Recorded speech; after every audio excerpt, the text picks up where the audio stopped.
Pemirsa, kasus ilegal akses akun Instagram salah satu bisnis travel milik pimpinan Pondok Pesantren Darut Tauhid, Kiai Abdullah Gimnastiar atau yang akrab disapa AA Gim, masih terus berlanjut di Polda Metro Jaya.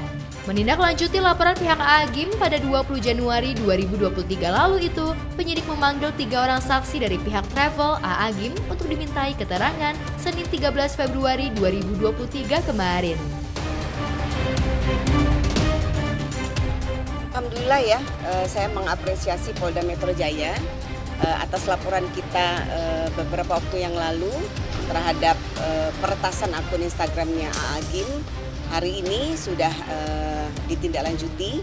Hari ini agendanya adalah pemeriksaan saksi pelapor. Alhamdulillah juga sudah berjalan dengan lancar. Dan saya perlu menginformasikan juga ya bahwa sampai dengan hari ini hacker ini masih menelan korban. Jadi followers Instagram, akun Instagram AA Gim sampai hari ini ada yang melaporkan masih menjadi korban penipuan. Jadi saya menghimbau ya kepada para followers akun Instagram @umrohmqtravel ya, akun Instagram itu sedang dalam penguasaan hacker. Yang jadi saksi hari ini manajer media sosialnya. Gitu. Manajer media sosial, besok nanti ada adminnya dijadikan saksi. Nah, semoga sih dengan pemeriksaan saksi-saksi ini yang begitu cepat dari kepolisian bisa juga ditindak cepat untuk pengejaran pelakunya. Menurut kuasa hukum AA Gim, kendati kliennya sudah melaporkan kasus peretasan dan pemerasan akun Instagram bisnis milik dai kondang tersebut, namun sampai saat ini, hacker yang meretas akun milik AA Gim tersebut tidak jera dan masih terus melakukan aksinya dengan menipu followers dan jamaah umroh dengan nomor telepon yang berbeda-beda.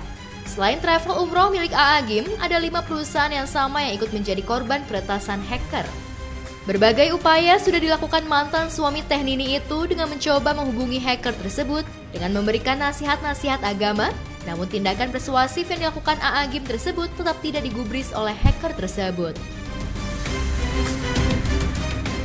Kalau hackernya saya nggak tahu persis apakah ini individu atau sindikat ya, tapi ada 5 umroh travel yang sudah kena hacker, gitu ya, sudah kena retas akunnya, dan saya tidak tahu persis yang lain apakah sudah kembali atau belum, tapi kalau MQ Travel sampai hari ini masih dalam penguasaan peretas.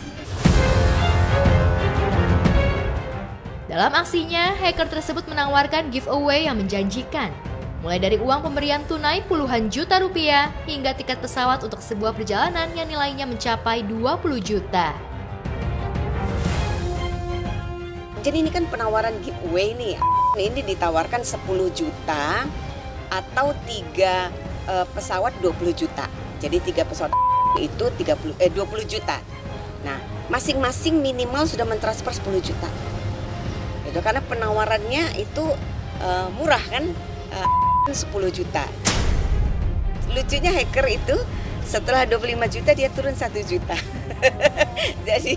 jadi bisa jadi ini mungkin hacker individu, tapi kita nggak tahu karena nomornya berganti-ganti kan ini. Yang pasti tim kepolisian, tim analis sedang memeriksa ini, ya semoga bisa dikejar lah pelakunya secepat mungkin.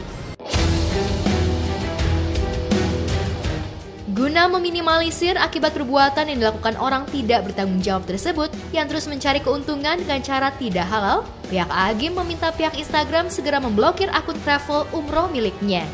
Selanjutnya, pihak kepolisian masih akan memanggil saksi lainnya dari pihak AA Gim untuk dilakukan penyelidikan. Tidak menutup kemungkinan penyidik juga akan memanggil AA Gim untuk dimintai keterangan.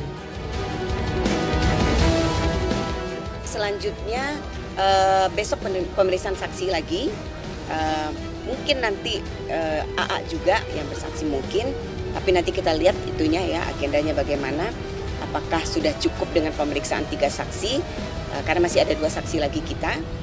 Kalau sudah selesai nanti baru kepolisian bisa bertindak lebih cepat lagi gitu. Seperti pada penayangan sebelumnya, pihak AA Gim telah melaporkan hacker yang meretas akun bisnisnya yang hilang secara otomatis ke Polda Metro Jaya. Laporan tersebut dibuat 19 Januari 2023 lalu. Dalam aksinya, hacker tersebut meminta uang puluhan juta agar akun travel miliknya kembali seperti sedia kala.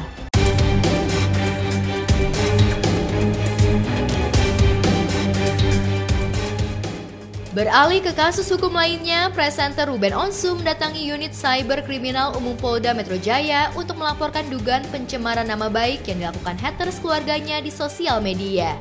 Didampingi kuasa hukumnya, suami Sarwendah Tan ini sudah bulat melaporkan haters keluarganya ke polisi. Kedatangan Ruben ke Polda Metro Jaya ini disertai dengan menyerahkan bukti-bukti dari berbagai platform media massa yang diduga telah menyudutkan nama baik keluarganya. Ya, menyerahkan barang bukti dari kami bersama lawyer aku, dan juga memperkuat dalam bentuk flash disk juga ya, bentuknya gitu, link-linknya semua. Ya, nggak ada tanggapan. Yang sudah memberikan tanggapan juga kami nggak ikutin laporan kok. Yang tidak memberi tanggapan bahkan dengan sengaja terus mengupload dan menggiring sebuah opini, ya akhirnya kami sebagai warga negara juga tidak main bertemu langsung gitu ya. Padahal sebenarnya kan mencari alamat dan posisi beliau di mana kan saya rasa semualah orang-orang juga udah pada canggih, udah pada bisa. Tapi saya pengen bersama tim lawyer ya maunya ya jalurnya jalur hukum aja gitu, biasa.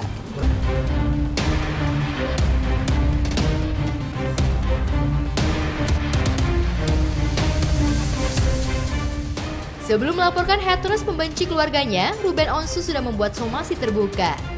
Kendati somasi tersebut sudah dilayangkan, namun tidak semuanya meminta maaf dan menghapus kontennya. Masih ada media-media di platform sosial media yang dengan sengaja terus-menerus membuat konten yang bernada fitnah dan membuat berita buruk tentang keluarganya. Kali ini, Ruben benar-benar kesal dibuatnya dan menutup pintu maaf dan pintu damai terhadap haters tersebut. Apalagi kasusnya kini sudah bergulir di kepolisian.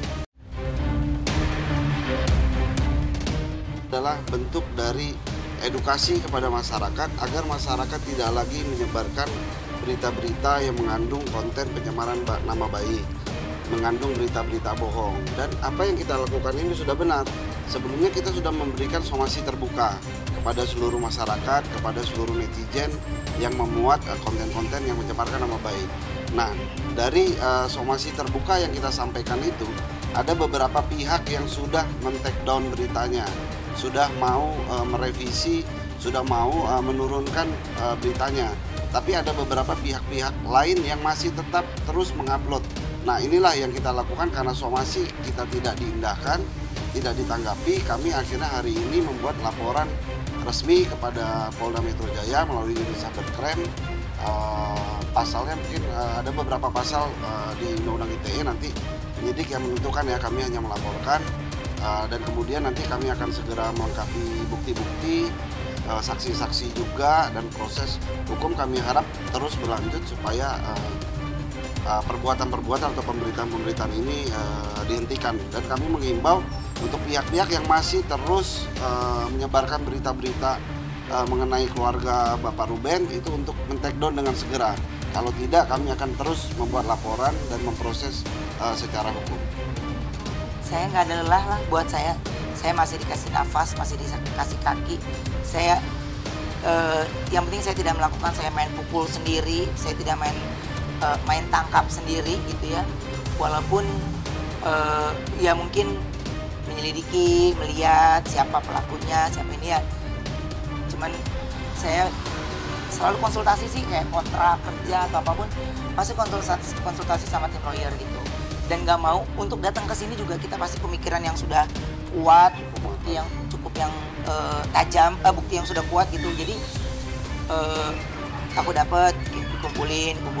Jadi bukan yang baru kemarin ini baru akhirnya kita maju, enggak. Udah saya tampung, saya kumpulin, diam, dan buat saya ini sudah cukup kuat dan sudah cukup.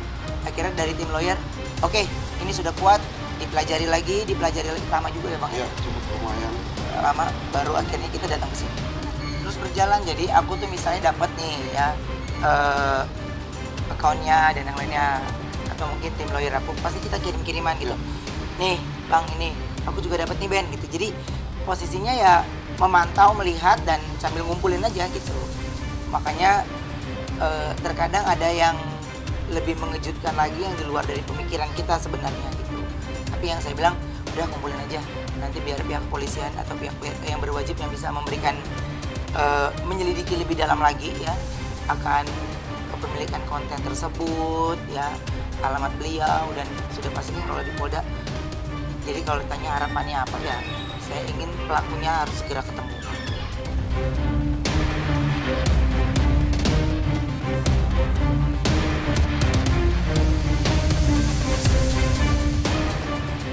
Sementara itu, lama menghilang dari gemerlap dan hiruk-pikuk panggung hiburan tanah air, penyanyi era 2000-an Ressa Herlambang muncul dengan kabar mengejutkan publik. Ia mengaku jatuh miskin setelah keluarganya mendapat cobaan maha berat tahun 2010 lalu.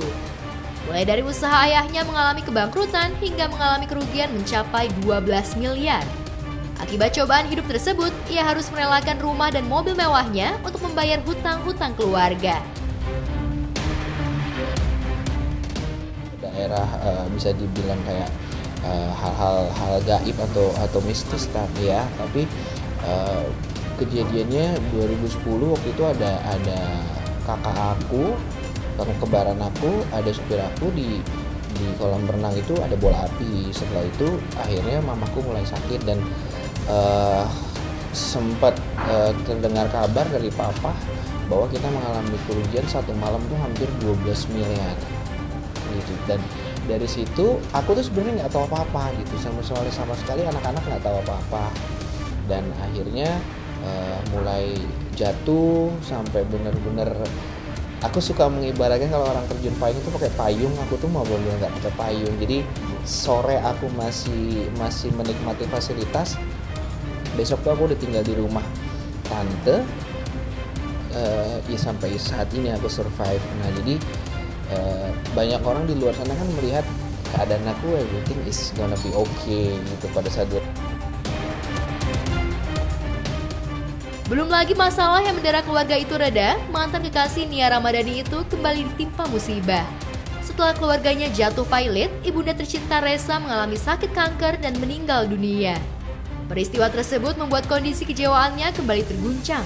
Tidak hanya itu, ditemui di kawasan Halim, Jakarta Timur, Ressa pun mengungkapkan kejadian mistis yang menyerang keluarganya. Benarkah terpuruknya keluarga Ressa Herlambang hingga jatuh miskin karena guna-guna dari orang yang iri akan kejayaan keluarganya selama ini?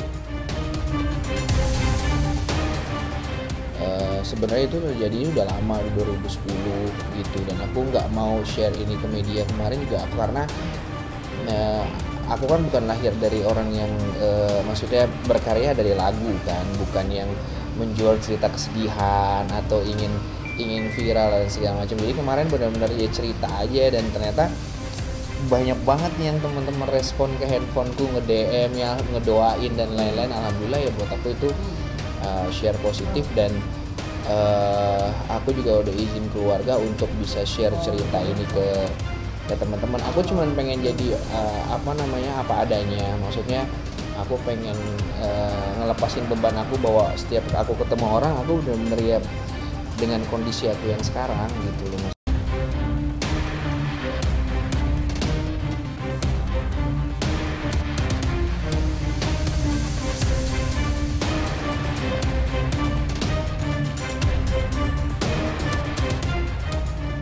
Sementara itu, cerita lain yang juga menuai perhatian publik yakni cerita Ressa yang mengaku mendapat bayaran royalti yang sedikit sebagai pencipta lagu Kau Yang Memilih Aku yang sempat hits di pasaran yang dinyanyikan penyanyi Syahrini yang sempat meledak di pasaran. Benarkah kabar tersebut?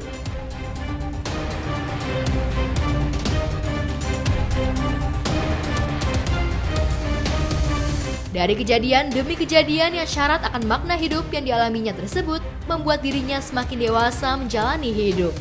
Dirinya menarik hikmah dari kejadian pahit yang dialaminya beserta keluarga. Perlahan-lahan kondisinya kini mulai membaik. Selain berencana mengeluarkan single baru, rencana lain yang ingin dilakukan Ressa adalah membakdalkan umroh almarhum ibundanya. Mudah-mudahan juga semua yang udah membantu juga dapat berlimpah rezeki yang lebih baik juga, dan kayak terima kasih itu sih buat aku. Apa sih bang selama WhatsApp yang lo dapat? Positifnya banyak.